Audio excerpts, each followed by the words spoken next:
Captain Lindsay squinted her eyes and glimpsed at the distant blue of the horizon in the sky. She was the prideful leader of the Scarlet Surge, an airship that flew between the settlements of the archipelago, carrying vital cargoes for the flying islands. It was a delightfully bright and cloudless day, which meant that Conrad, the chief engineer, had to make heavy use of the cloud horn again.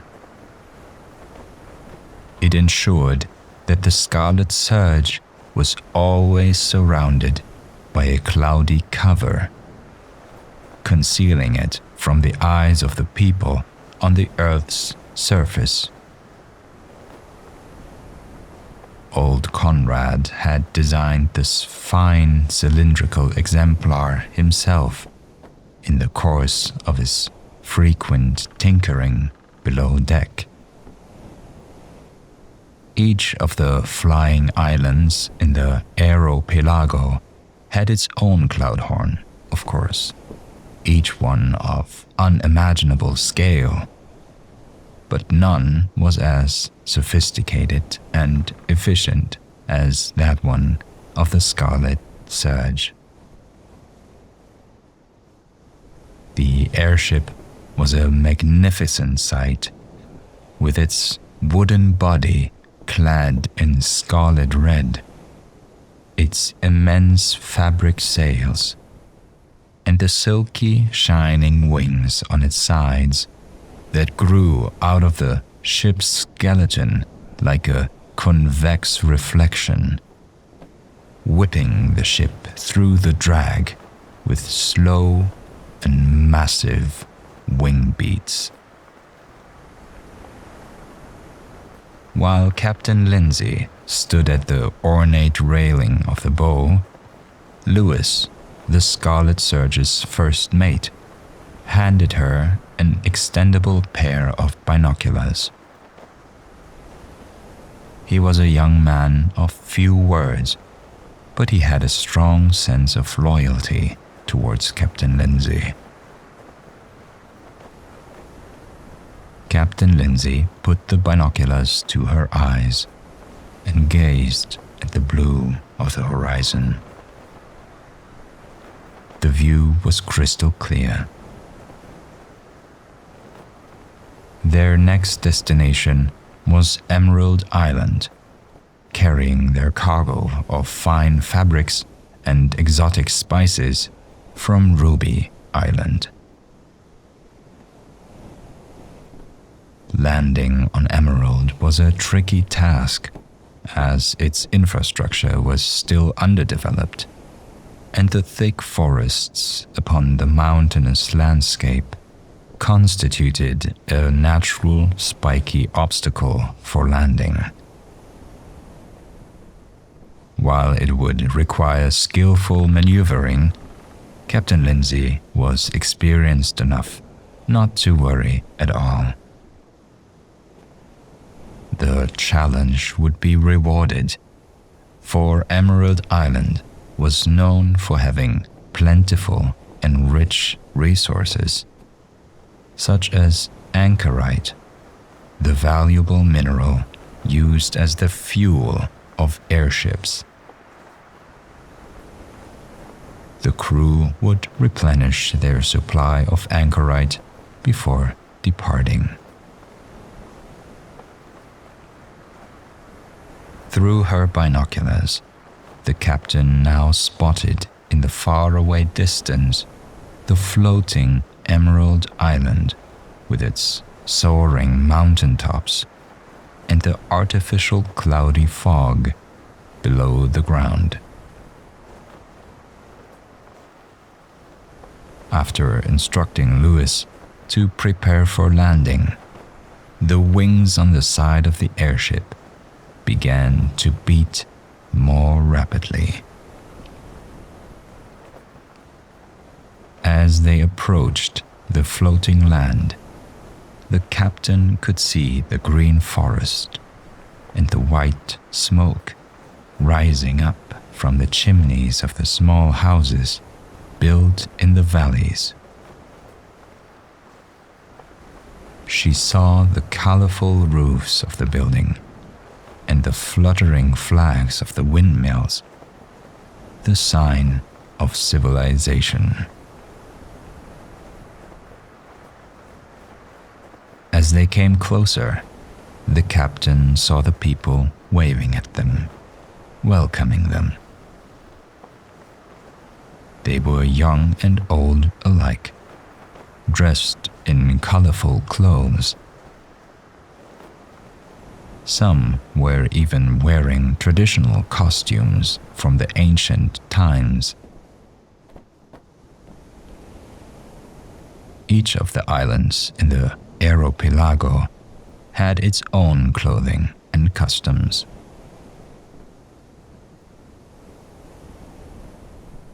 As the Scarlet surge descended down towards the rudimentary dock, dodging the windmill blades in the trees along the way, the captain felt relieved. The journey had gone well, and the trip had only lasted half a day.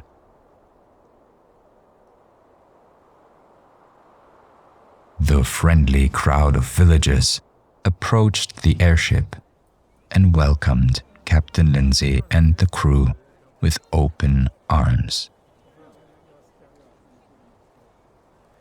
They helped the crew disembark and rolled carts loaded with boxes and crates to unload the airship. Certainly, the fashionable ladies of Emerald were eager to purchase some of the fine fabrics and would put them to good use in making dresses and other fancy outfits. While the airship was emptying, a small boy ran over to the captain, tugging at her hand. His hair was blonde and curly, and his skin was as fair as milk. His eyes were blue and innocent, and his face was round and rosy. He must have been no older than 6 or 7 years old. He looked up at the captain and said, with a slight quiver in his voice, "My name is William." "Hello, William," replied the captain kindly. "Aren't you the son of the village chief?" William nodded his head vigorously. "Yes, I am." "I'm glad to meet you, William. My name is Captain Lindsay." "Thank you, Captain. Is it difficult to fly an airship?" "It's a challenging task, but it's very rewarding when it succeeds. Would you like to see our flying machine? While we are unloading, I'd like to invite you to come aboard my airship, William." "Really? You mean it? I've never been inside an airship before." "Then this will be your first time. Come along, let's go." Holding his hand while walking up the ladder, which was angled at such a slope you could comfortably traverse it, the captain led the little boy onto the deck of the airship. William was awestruck by the magnificence of the airship.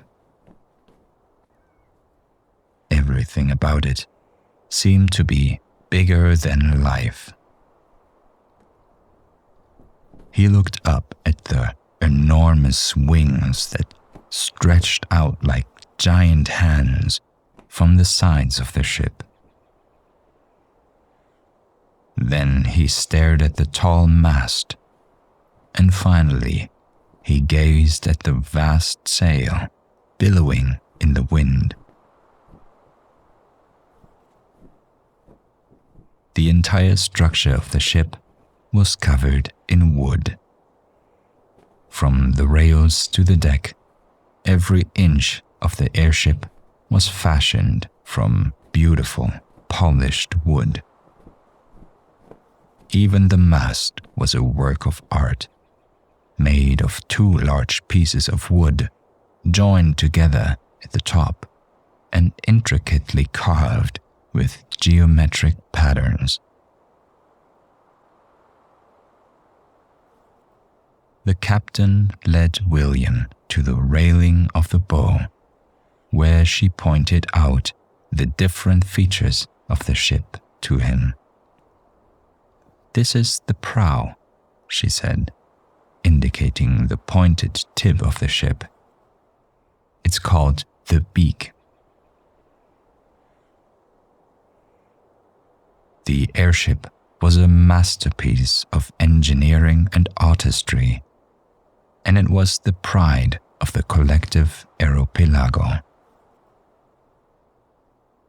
Its design was inspired by the shape of the islands themselves. With a pointed prow and stern reminiscent of the rocky peaks jutting out from the rougher parts of the land. The wings on the side of the ship were curved to follow the contours of the island, and the sails were patterned to resemble the flowers that blossomed in the fields. William stared at the ship in wonder, taking in every detail of its intricate craftsmanship. "This is the helm," continued the captain. "It's located at the front of the ship, and it's where the captain controls the steering wheel and steers the ship. The helm is also equipped with a compass to help the captain determine the direction of travel."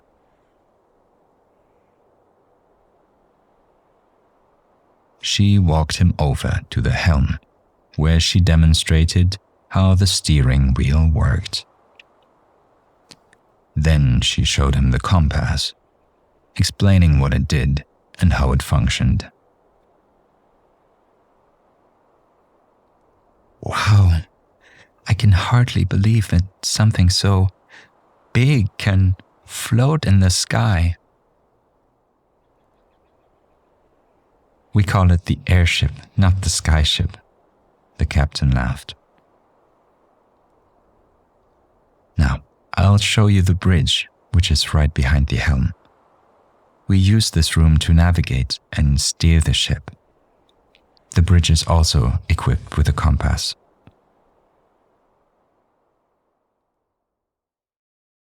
William followed the captain through the narrow corridor leading to the bridge. There were several portholes lining the walls of the corridor. They provided a spectacular view of the outside world as they passed. The interior was adorned with exquisite cedar woodwork, paintings displaying the most glorious adventures of the Scarlet Surge, and an outstretched ancient map depicting the various islands in the archipelago. There were Emerald and Ruby, of course, quite close together. But there was also a smaller island named Peridot, shaped like a leaf. William had heard that the inhabitants of Peridot were exceptionally friendly, and they were renowned for their hospitality. The captain tapped her finger on her favorite island, Malachite. She described it to William as a beautiful island with a wide river running through its middle.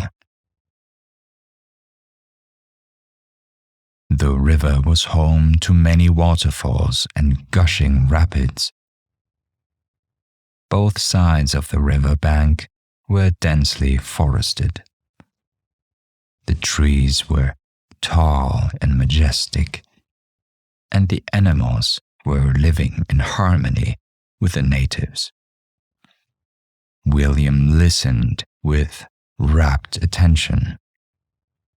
He asked where the captain grew up, and she pointed to a star-shaped patch of land on the far edge of the map.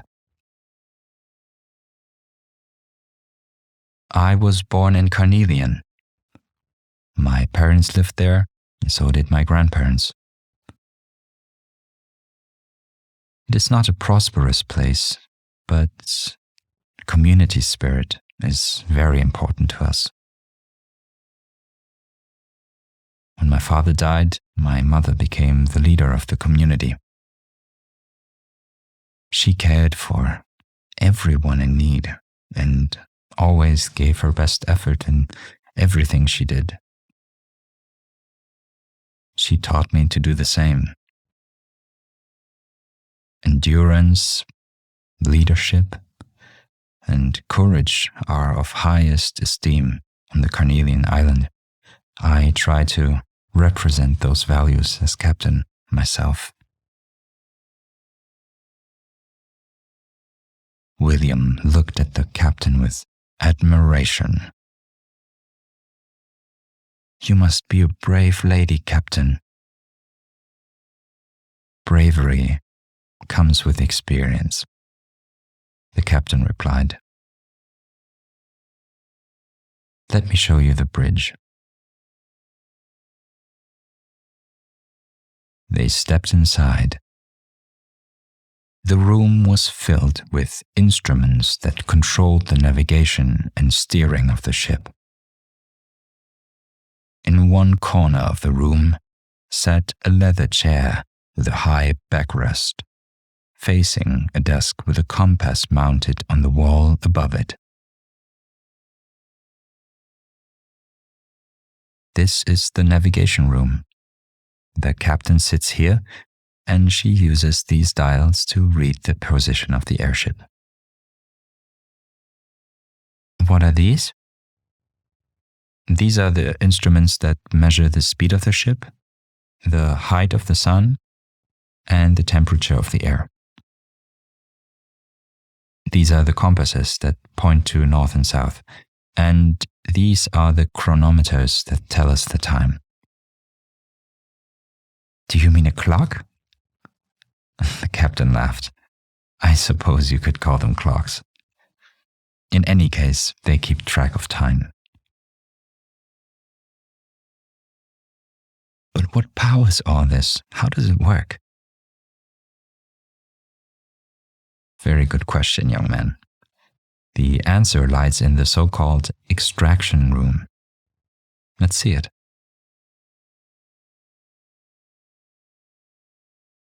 The captain guided William through a narrow corridor with smart portholes lining the walls. She opened a door and invited William to enter.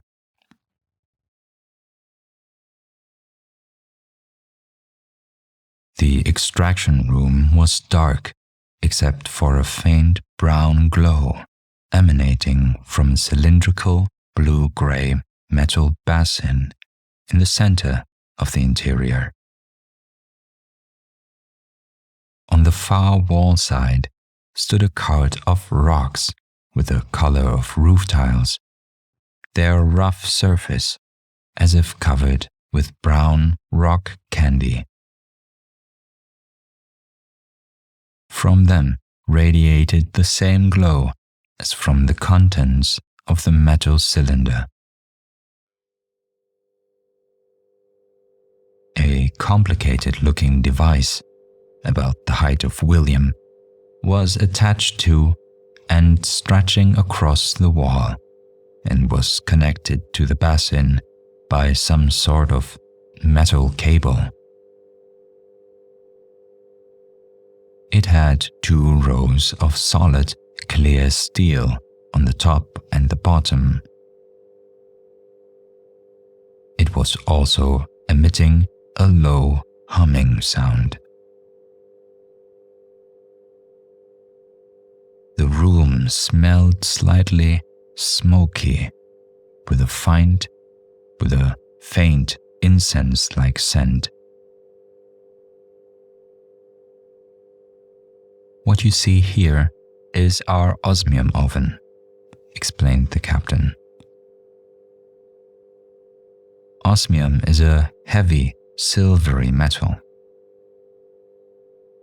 It is very expensive because it is rare and found only in small amounts in nature. And it is the only metal able to extract the magical energy of anchorite. Anchorite is what these rocks are, right?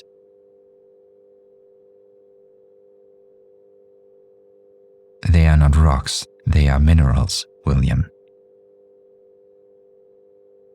But yes, this is anchorite, a special type of calcium, iron, magnesium, and manganese carbonate material.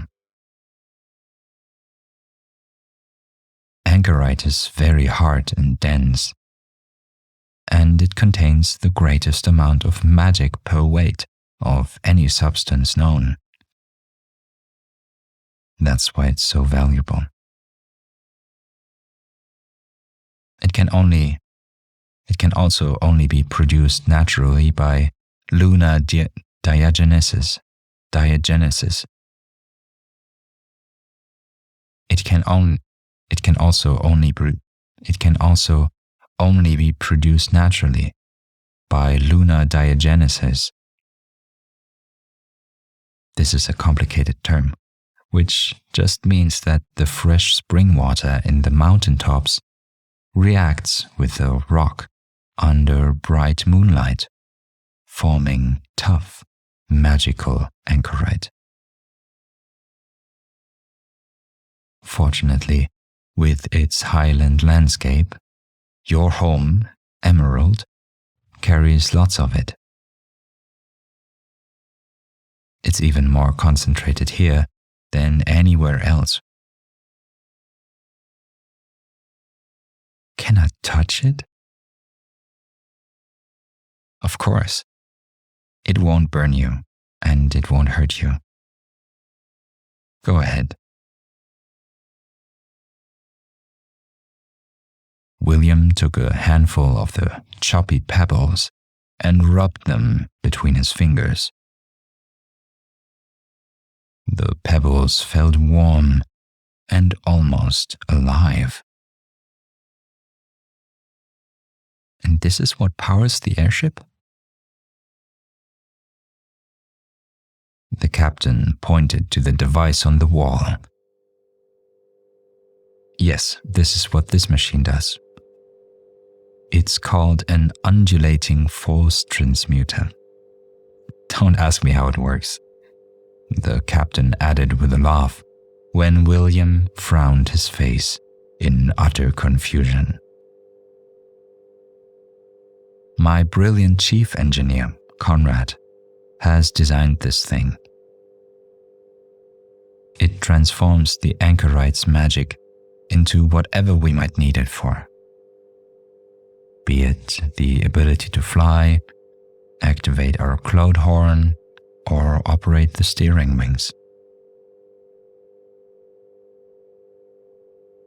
You don't have much anchorite left, William said, pointing at the nearly empty cart. That's true, and that is why we're happy to replenish our supply here. Come, Captain Lindsay said.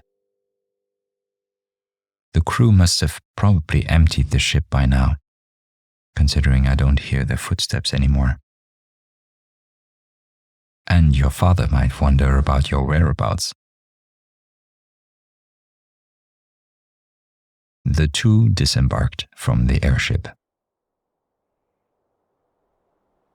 "One day, I would like to be the captain of an airship," William said, gazing one last time at the imposing exterior of the Scarlet Surge.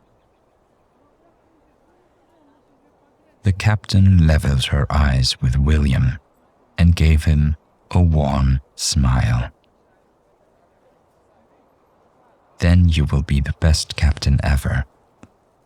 You've already learned so much today, and I'm sure you'll learn a lot more in the future."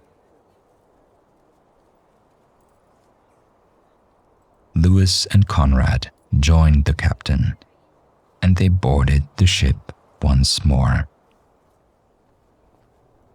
Their last stop before departing from Emerald would be the mountaintops to load carts full of raw ore and, of course, fresh anchorite. Their next task would be to transport the ore to Sunstone, a natural volcano region, the hottest island of the archipelago, where the ore would be used for smelting. Standing on the deck, the crew waved goodbye to the villagers as the airship pridefully surged into the sky in a swift sweep, a strong gust of air blowing on the spectators' hair and clothing, the vegetation swinging below. William seemed to be so enthralled by the airship's majesty that he forgot to wave his hand. The wind was brisk and cold, and it was the early evening. The captain clutched the steering wheel with both hands, her eyes set on the summits. The sun was setting on the horizon, leaving the sky a deep pink with a hint of orange.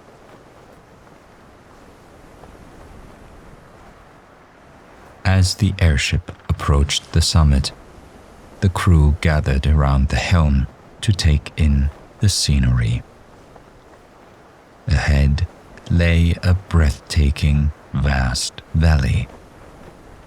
It was carpeted in lush green grass, with thick forests of giant trees, their branches reaching to the heavens. The land sloped gently downwards towards the valley floor, dotted with clusters of houses and farms. A river flowed along the valley's length, originating from the very mountains they were now closing in on.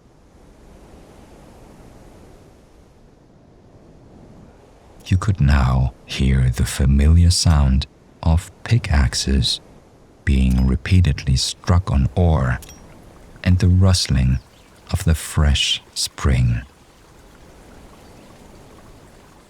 The crew could make out the figures of miners working away on the ground, their faces glowing red in the light of the setting sun. The airship glided level with the mountain's protrusion on the top, where a dozen carts were already prepared to be loaded. Most were filled with ore containing iron or copper. 2 barrels stood closer to the river and emitted a faint brown glow. Those were carrying anchorite. A portable walkway slowly extended from the airship and docked to the ground. The carts were hoisted one by one into the ship's hold and secured. Lewis checked the loading process carefully, then signified to the captain with a raised thumb that they were now ready to leave.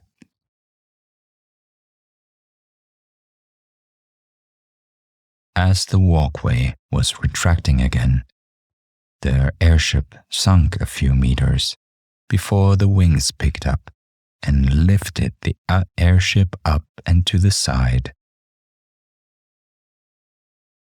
Soon, the Scarlet surge left the emerald behind them.